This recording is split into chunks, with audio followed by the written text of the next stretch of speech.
Pa moram reći da sam jako ponosan na dečke, na ekipu, kako smo reagirali pod izuzetnim stresom.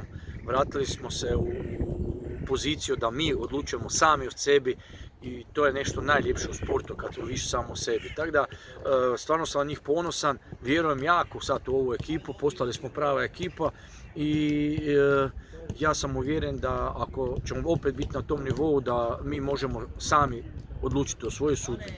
Tako da očekujem to, malo me ljute me stvarno najave i priče okolo da je, već su svi upisali sve pobjede, svi upisali, mi smo unaprijed izgubili i to mene tjera da budem pun ovoga motiva i da igrači prepoznaju moment da ne može neko samo tako naprijed ubilježiti pobjedu protiv nas i mislim da ćemo biti sutra pravi.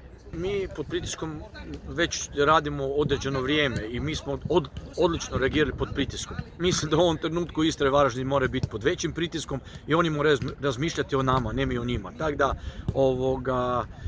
samo razmišljam kako ćemo biti na najbolji mogući način kao momčad, da damo zadnji atom snage jer se radi o, tako reći, o životu i smrti pod navodnicima i mislim da ćemo biti, uvjeren sam, ne da mislim, nego sam uvjeren da ćemo biti pravi.